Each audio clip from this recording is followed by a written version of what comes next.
Nathan from Arms and Armor, and today I want to talk to you about our Montante trainer. Now, the Montante is a 16th century two-handed sword that hails from the Iberian Peninsula, and so the kingdoms of Spain and Portugal. The Montante is a Renaissance weapon, and so it really emerges in the period of the rapier, which is counterintuitive for a lot of folks who don't know about these weapons because it's a really big sword. You can see here, so I'm 5'10", it's sitting on the ground and the pommel comes up to my nose. Right? So this thing is almost 62 inches in total length. The blade's 45 inches long and the guard is 10 3/4 inches across. Right? It's a big sword. It weighs 4.75 pounds. So it is, it actually moves beautifully around this center point here, but it's a big sword, right? And these things were used in both civilian and military contexts. So if you're a fencer in 16th century Spain, right, your fencing master would likely have used a Montante as kind of a symbol of his office as a maestro. But you would also potentially use them in the streets, right? Let's say you're going out in Sevilla for an evening of drinking with your boys. Most of them are armed with rapiers in case you come across, right, a bad band of similarly armed young gentlemen who want to fight you. But one of your guys might well carry a big sword like this. So the Montante, it's really, in some ways, it's for fighting people who have rapiers.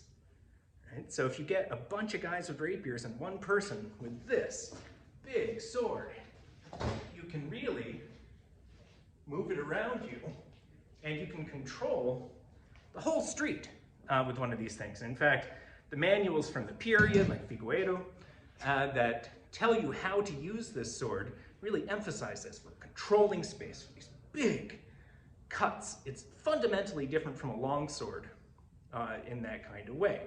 So if you want to hold one of these narrow medieval streets against a bunch of opponents, a Montante is a good bet, right?